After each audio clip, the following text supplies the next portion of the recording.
All right, man. So I'll try to explain what I'm talking about here, the way I think of things. So everyone talks about the hit and like everything's got to be here and this is where everything's powerful.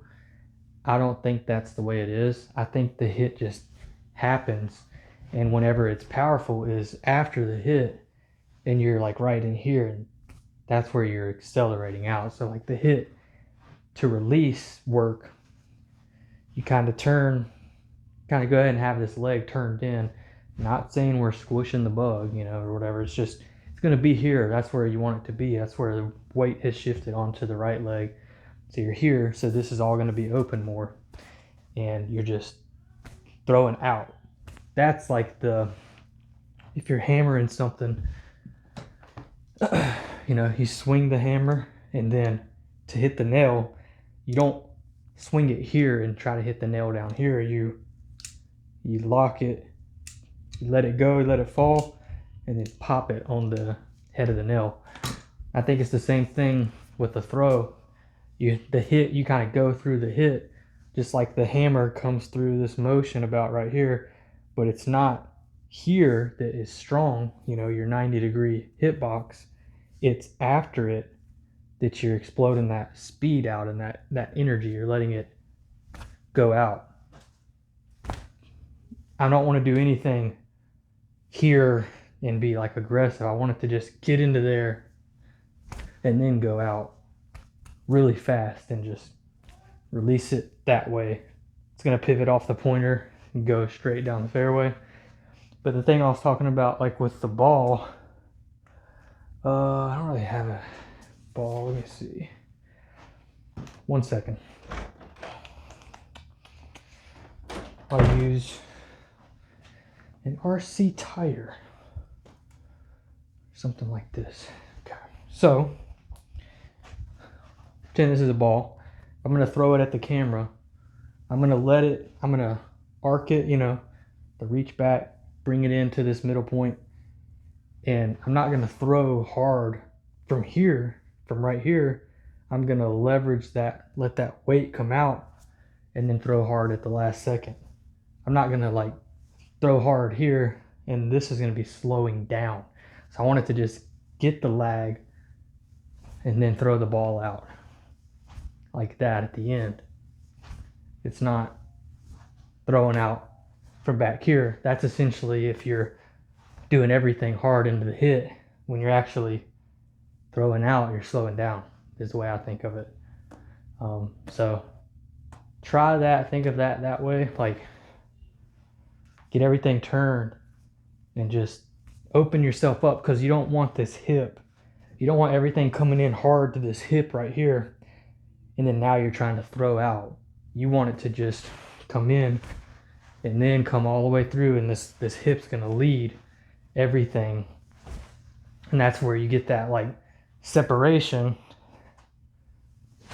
and the hips ahead of everything, rather than it being here and you're stuck and then you're trying to rotate this. I know you can't see my foot, but rotate it in sync. It should just do it naturally. So try that.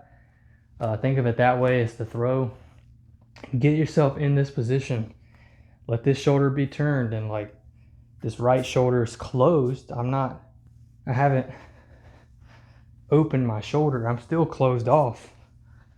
My left side's rotated in, and I have space here.